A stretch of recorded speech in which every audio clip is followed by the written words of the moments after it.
Hey guys, today I'm going to be showing you the Summoner Bow character.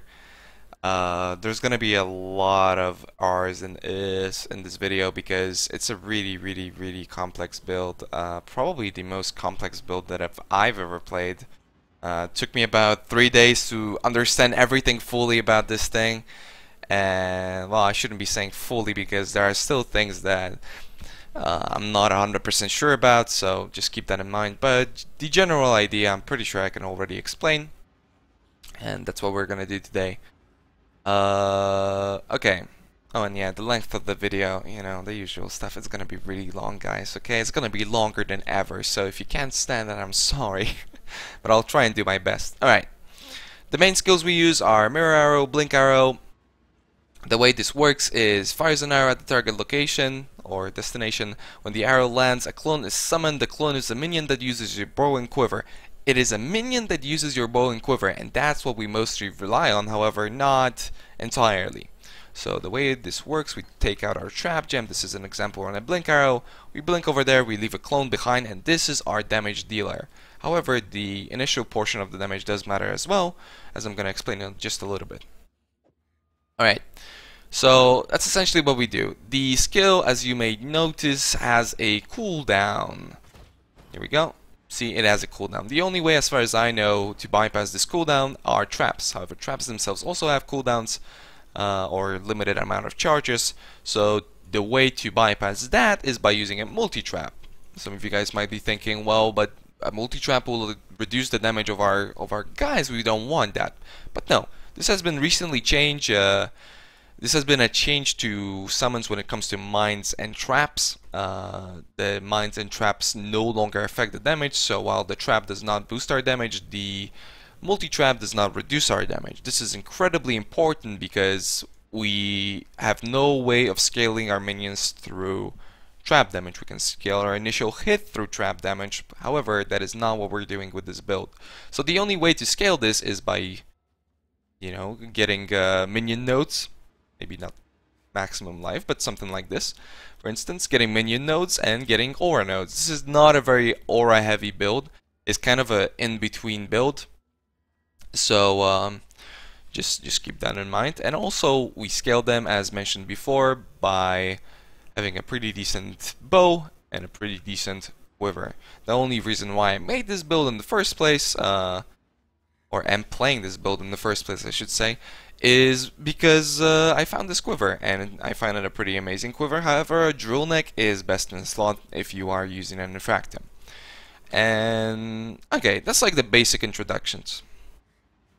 The reason why you might want to play this build. Okay, so a lot of the people that play PoE think that summoners are boring. There's just not a lot to do. It's very passive. I find this completely different. If you compare it to a typical style summoner, SRS might be a little bit different, but SRS at the end of the day, let's be honest here, is holding down what button. With this, you really use all your abilities, and there's just a ton to do. If you've ever played a quad trapper, double cursor or something like that, this is pretty similar, I would say. So very active, which to some people might be good, to some people might be bad. To me, I'm not sure about it. I don't know. I've played so many summoners and so many trappers that this build is kind of fun, but I'm not sure how long I'm gonna be playing it. But yeah. Okay. So the reason why we use the gear that we use, the reason why we go with an infractum is because arrows always pierce. This is very important for our clear speed because our summons only use the basic attack. You can put GMP or LMP on them or chain on them, and they will actually benefit from that on their basic attack. However, putting GMP or anything like that on them won't make it so that there will be more summons and more arrows will spawn. So they themselves use a projectile which gets affected by GMP, but the initial hit is not a projectile, so it does not get affected by GMP. As you can see here, not a projectile, right? So you can't summon more that way. So something like an infractum is very, very important. Another reason why it's important, as you can see, this thing is corrupted. I was looking to get a +1 arrow, which essentially results in doubling the damage. +3 arrow is most optimal. You can get that by corrupting your quiver and your bow. However, that's quite difficult, especially since a drill neck is our best in slot.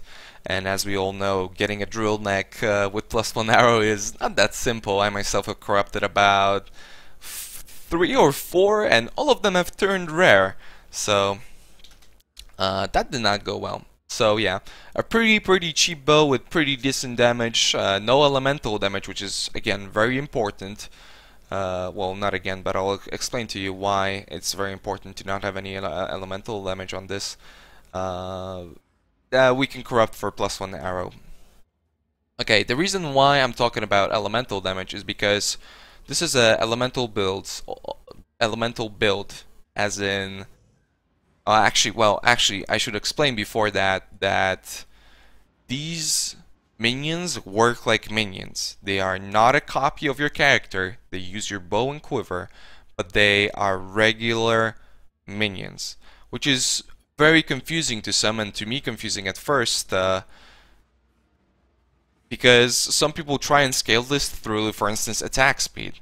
Your minions do not benefit from this. This is only applied to you. Only minions that say minions deal, or minions have. If it has the word minion in it, your guys are gonna benefit from it. But only then. They do not scale off of your damage. You cannot scale them with your crit. You cannot scale them with your accuracy. You cannot scale them with your life. They have their own life pool, the same way zombies have their own life pool. However, there is a somebody told me about this yesterday. There is some sort of weird bug where if you're on low life and use minion instability, they explode immediately even though they're full life. I think that this is a bug, but I don't know, it might be intended design. I haven't tested it myself, but this is something that I've heard about. However, we do know that their HP is not based off of your HP. They have their own life pool and their own scaling. Okay. So let's get into why not having elemental is important. We use 2 auras. Well, we use 3 auras. Actually 4 if you include Volhaste. Whatever. Okay, we have Wrath and we have Anger. These auras are not displayed over here because of Generosity. Our setup is Anger, Reduced Mana, Wrath, and Generosity. It is very important that you use Generosity because we use EE. And as some of you guys might know, minions do not trigger EE. EE can only be triggered by you or traps. Oh wow! Congrats to that guy. That's not even my league. Wow. Okay, so that happened. Let's see this. God, that really threw me off guard. This is gonna be a way too long video. Okay. Very important. This reduces their damage, well, reduces the resistances of the mobs, and our attack-based minions deal more damage. So our evangelists sadly don't benefit from this. I tried to use TD bitches. I tried to use Flame Sentinels, but really all of them just die way too easy. I don't have enough defensive nodes. And yeah, I don't have Heart of a Flock. I'm starting to get in here, and yada yada yada. But they really die too easily. The Evangelists are our best option. Okay, but you might be thinking, how do I trigger EE? There's really no attack. But no, the initial hit, this in particular, this is our initial attack. If you put this on the trap, it spawns 3 of those initial hits. When we hit the mob, we trigger EE.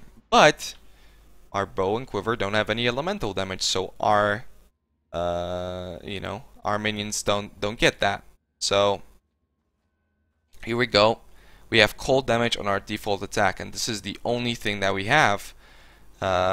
Because again, Anger and Wrath are on our Generosity, and we get this cold damage from a source that is not our bow and quiver.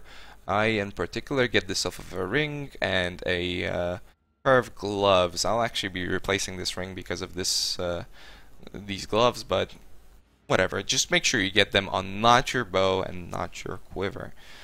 Again, can't stress this enough. Okay, let's get into maybe the defensive aspects of the build. Our defense is a MOM chest, a Cloak of Defiance.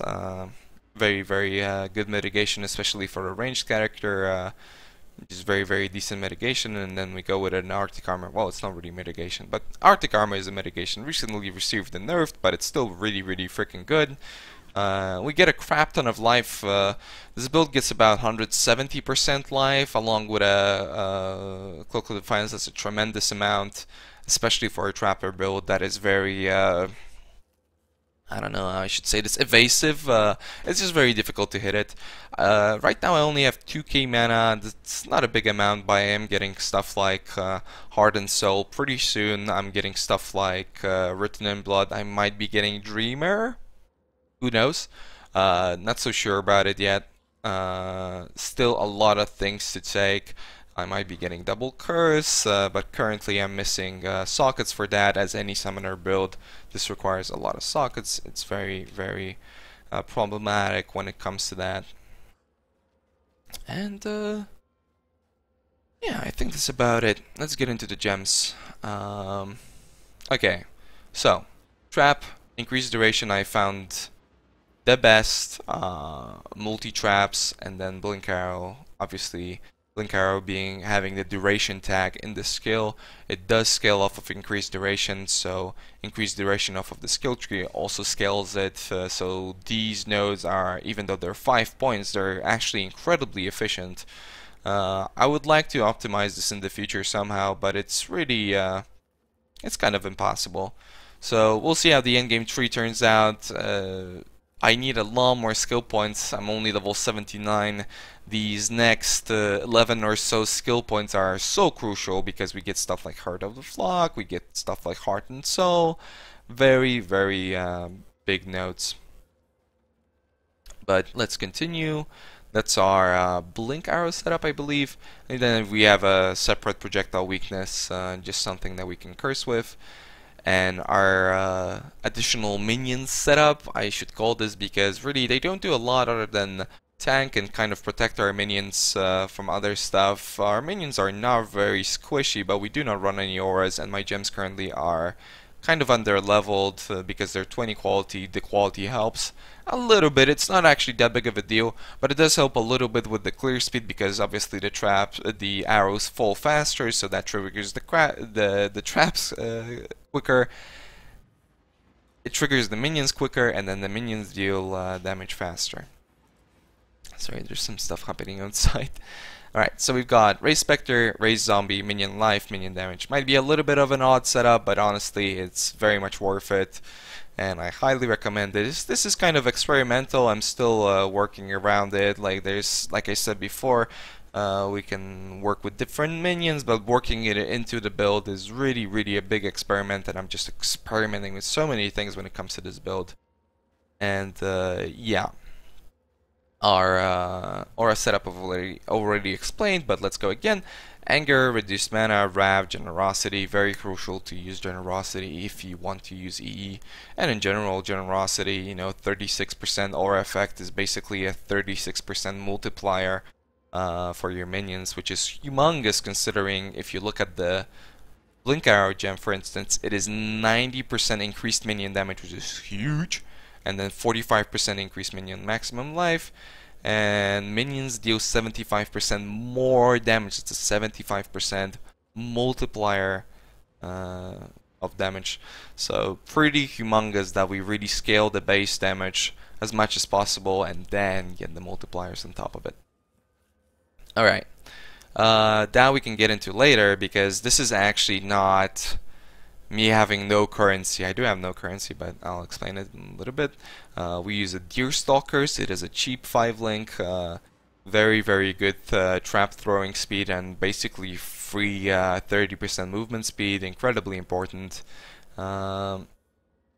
If you do not, actually, this is our main thing, as I'm gonna explain in a little bit, because we most likely won't be using double 5 link or anything like that. Well, I can explain it now because, well, getting a +1 arrow on a 5 link infractum is pretty impossible. So a 4 link is really, really optimal, I feel. I'm trying to corrupt a couple, but it's really not going that well. But yeah, most likely you will be stuck with these boots, unless you find a better solution than I have. Mirror arrow, multi-trap, minion damage, increased duration. The minion damage is kind of optional. I found, like I said before, I've tested a lot of things, you know, GMP, LMP. Minion damage kind of works as of right now, but as I progress in the different difficulties of the maps, you know, you might be using GMP, you might be using LMP. There's a lot to test, a lot to experiment with. This is not by any chance a set in stone build. I will definitely be experimenting a lot more with it and just mapping. Okay, here comes the important part. Because I don't have a 6 socket, then I don't have a 6 socket here. Having an unset ring is incredibly important. I use Arctic Armor in mind, but you can also use Projectile Weakness or Flesh Offering. Very, very important.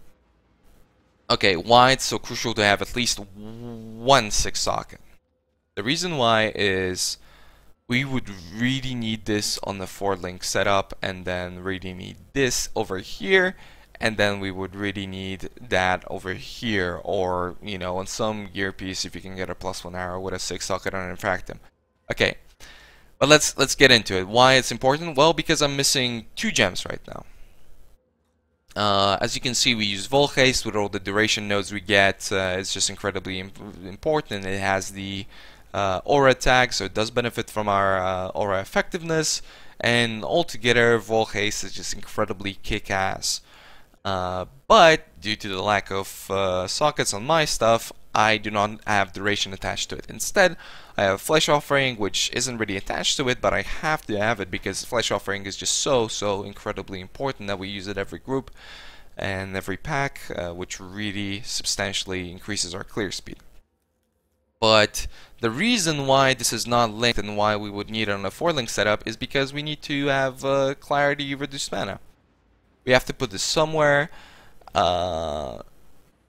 It does not get affected right now, and why it's not linked, but this flesh offering would go into a 6 socket, not linked slot, along with something like Projectile Weakness or Arctic Armor, and then Volhaste would have increased duration, which has a multiplier which would affect our clarity. So we don't want that. We want as much mana as possible, especially percentage increases like multipliers of support gems are, you know, very detrimental to the amount of mana that we have.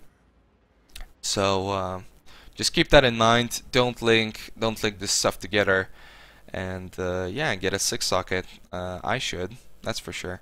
The gear altogether, as you can see, is quite mediocre, but we can really make it work, even with...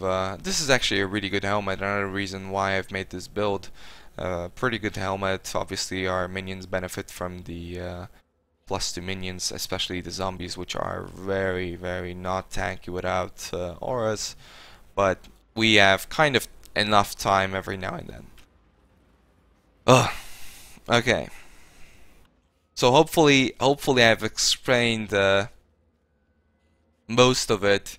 If you have any questions, just leave it under the topic or come to the live stream.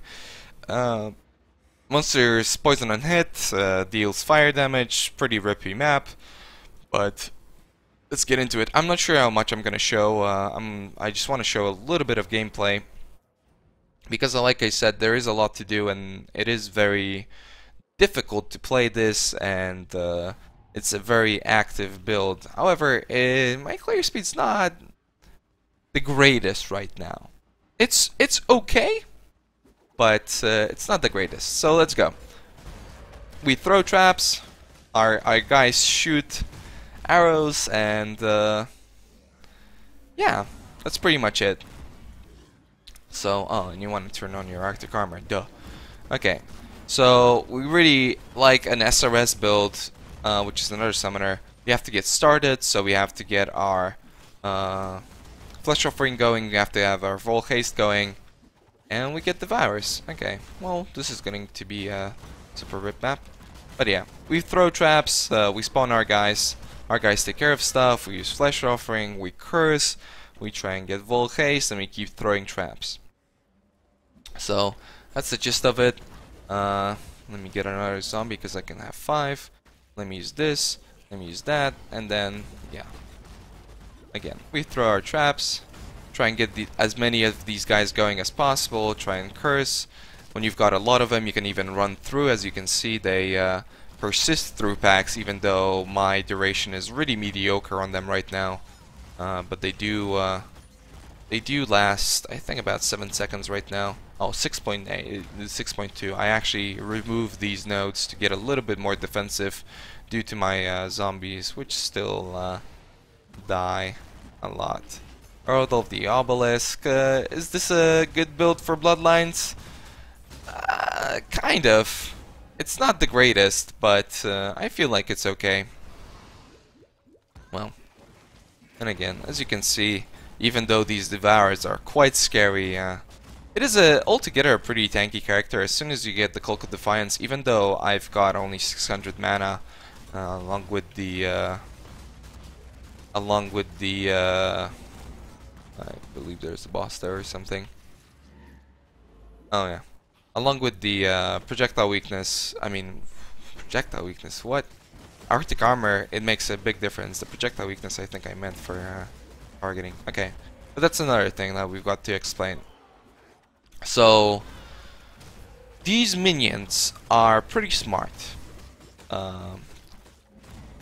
They do not work exactly like zombies. If some of you guys played Nemesis, they work like really old school evangelists, and the reason why they work like this is they have a lot of range. Old school evangelists used to have like over 2 screens of range, so they would be like all-seeing. These mobs kind of work the same way. They have like incredible amounts of range. They pretty much can shoot anywhere. From my experience, like honestly, if they're not able to shoot in that direction, they will teleport there along with you because they're not mobile, right? They can't move, they can't chase you like zombies. So getting away from them is like a split second, and they're already back to you, right? Roas and Devours. Okay, we don't have a cast when damage taken setup, so well, actually that wouldn't help anyway. Whatever, pretty rippy map. Alright, and Leapers too. It's actually really rippy because we don't have clever constructs, so they actually do destroy our traps. But okay, let's get back to the AI. So that's really helpful. That's the reason why they're so smart. However, there are annoying limitations to it. As some of you guys might know, the way our minions work, they target our attack location. So if I were to, point them in that direction, they would go in that direction. Let's maybe kill this Frozen Sky first. Actually, not sure if Frozen Sky kills my guys. Let me get Necro Vigil. Bloodlines. All we're missing is Peeling. But altogether, a pretty cool league. Okay, so you can see they follow me. I can attack there or curse there, and the mobs are going to go there. These guys work the same way, except these are ranged. They don't have to run. They can just shoot, like I explained before, at any distance. So this is incredibly beneficial because if we want to target something, they will target it. Like for instance, we want to target that one guy, boom, they kill it. We want to target this, boom, they kill it. This guy, they kill it. Like, they're very, very, very smart about this. Like, it's honestly, I don't want to say surprising, but I will use the word amazing by at like how smart they are. Because really in video games, you guys know how summons work. They're typically pretty freaking dumb. These guys, not really. So why can this be annoying at times? I keep forgetting my vocals. It reduces your clear speed sometimes. The reason why I say this is because if we throw a trap and we've already got a couple guys up, they will shoot at the location of the trap. So we can't really run through things. Like I can't do this and assume that everything is going to die. Because as I cast new traps, our guys are going to attack this, and all this shit in the back, even though it could have been killed, won't die. Because they just stand and try and target this location as opposite to the closest mobs to you, because that's where you threw the trap, as opposite to typical minions that are already up, and if you don't do anything, they're just gonna attack the nearest mob. Ooh, GCP. So, that's really good and really bad at the same time, but altogether, I think an improvement, when it comes to the AI, just because of it really shows that the minions in PoE are very smart as opposite to other games.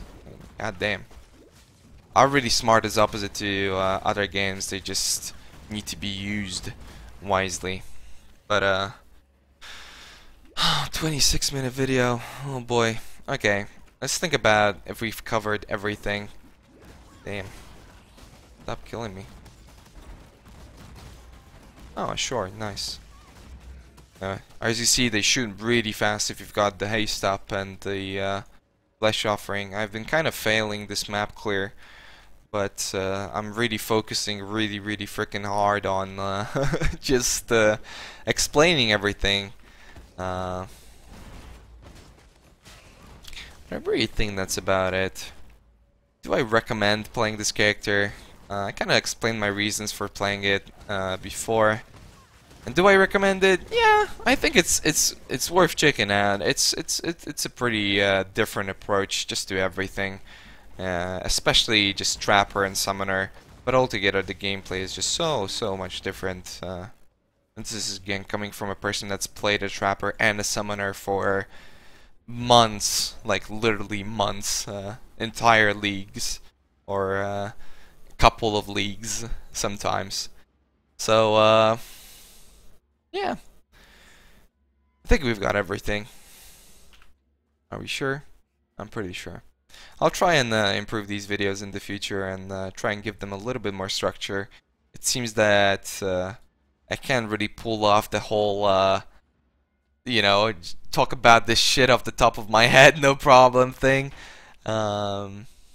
But yeah, I still hope that this was informative to some of you guys. I hope that some of you guys will check out the build, and yeah, just have fun in PoE, man. That's what it's all about.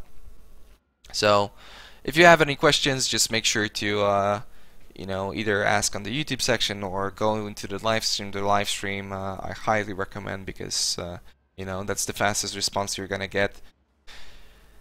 And for the 50th time. And yeah, I'm gonna see you guys probably in the next video. I might do another video on these series when I get a +1 or maybe a +2 arrow even. That would be pretty godly, but we shall see. Thanks again. See you guys later. Bye bye.